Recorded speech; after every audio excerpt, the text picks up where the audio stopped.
a critical infrastructure project at the Canada-US border is now tangled in cost disputes and political friction. That's right.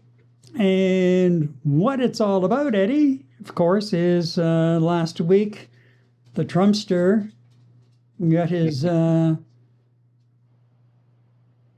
knickers in a knot over the Gordie Howe Bridge, which has yet to open. All of a sudden complaining about such a bad deal, which again, like Kuzma, he thought was a great deal during his first term in office. Right. And he's talking about Canada ripping off the United States and, you know the usual crap. Right. However, he seems to forget that Canada financed the entire cost of the bridge. Okay, so the current estimated cost is $6.4 billion Canadian. That's about 4.7 billion USD. The original cost estimate was 5.7 billion Canadian, so it's gone up. Wow. Yeah, well, and it's not a tremendous cost overrun like we see here in Quebec with everything's built. Well, a lot of it occurred during the pandemic, and you had shortages of materials, and there were a number of things. A lot of it just seemed to be, typical run-of-the-mill expenditures that shoot up, and price increases on steel. And that was one of the things Trump said, well, they didn't use any American workers or American steel in the bridge. Well, yeah, we use Canadian steel, we use Canadian workers, but American workers and American steel also was supplied for the bridge. It's funded by the Canadian government through an agency they set up called the Windsor and Detroit Bridge Authority. And that will oversee the operation. And that's in conjunction with the state of Michigan, which the president seemed to overlook, complaining that the U.S. doesn't have a stake in it at all. Well, you know what? The bridge does have roots in the U.S. on the U.S. side, right? And there will be all of the typical U.S. border security and everything set up. So Ottawa expects to recoup costs. We paid for the construction of their border control on their territory. Let's not forget that.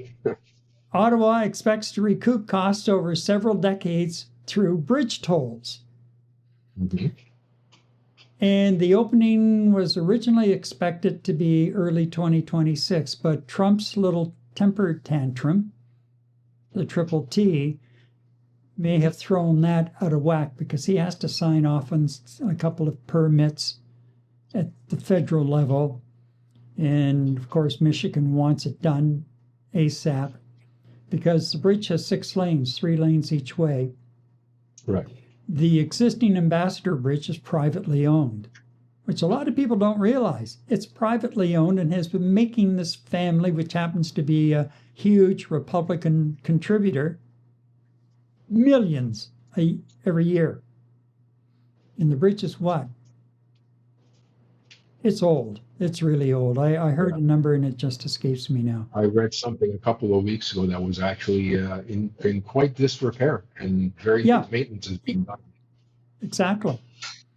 And it's narrow. It can't handle the truck traffic. Now, one thing I would throw out there for food for thought is, well, as we broaden our trade base here and stop relying so much on the north-south corridor for trade, the truck traffic might get a little bit lighter than what they had anticipated prior to last year.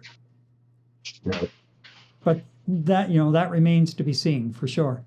So anyway, it's supposed to open sometime this year. It's 98% complete. Basically what they're doing now is testing all of the safety systems and different alarms and things like that they have in place in conjunction with border security and that sort of thing.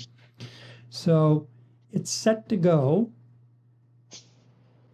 And he is bowing to a very large contributor to the Republican Party, because the word is that a few hours before he went on his rant on Truth Social, he had had a meeting with the head of the family that owns the Ambassador Bridge. And of course, they have been fighting it, and I believe there may have even been a court case. They tried to fight it in court, and they were overruled, because they're going to start losing a whack of money. Yeah. Once that new bridge opens up, because it's going to be all high tech, so things will flow through on a faster level for sure, and it'll just be so much easier for truckers to make their runs. So here he is, he's going on about it, and yeah, we financed the damn bridge ourselves, $6.4 billion, and they expect to make it up in the tolls with a few decades. What, 20 years, 25 years? That's not bad on the toll bridge. Didn't the Trump say that we should give him ownership of half the bridge or something ridiculous like that? Yeah, he's looking like, is he that stupid? Why on God's green earth would he hamper the progress of a bridge that's going to stimulate the economies of both countries? And the economies of both countries are hurting right now because of what's been going on regarding Trump's magnificent Trump program. This would stimulate both economies quite considerably. Okay, it doesn't matter what kind of tariffs are in place. There are goods that are going to continue going between both our countries. And if I'm not mistaken, this particular route, this particular bridge, is one of the busiest commercial land crossing corridors between the United States and Canada. Okay, so it goes back to, again, like you said, Gary. You know what, the billionaire owner of this particular bridge giving old Donald a phone call and say, "Hey, remember those millions and millions of dollars I gave you? I need something in return for this." Mm-hmm. And I know it's a whole other show to talk about the corruption, but this is basically mob bust corruption that we're looking at here globally. And what kills me most is A, his administration defends it, B, the people who work for his administration defend it, and C, progress gets halted at the demise of who? Both Canada and the United States, Canadian citizens and American citizens. You know what? He wants to create havoc in Canada. Fine. You know what? Do what the hell you want. But by the same token, don't his supporters realize he's also hurting his American base? He's also hurting the American population and American businesses by holding back on this. And it just kills me that this kind of corrupt thinking, that the United States government, the acting United States government, does nothing about it. They just let him ramble on. They just let him stick with his rhetoric, whether it makes sense or not, and let's support him come hell or high water. So meanwhile, we have a bridge that's almost complete. We should have had a ribbon cutting ceremony planned already.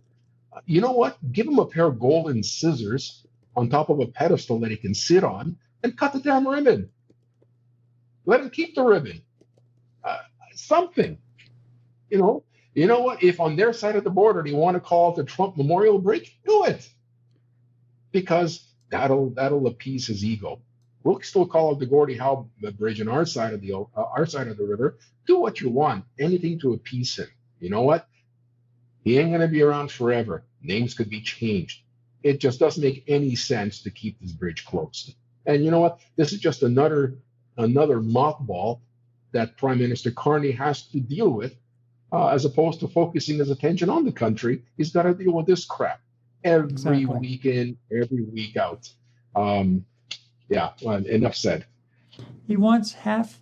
Well, okay, Donald, how much are you going to ante up?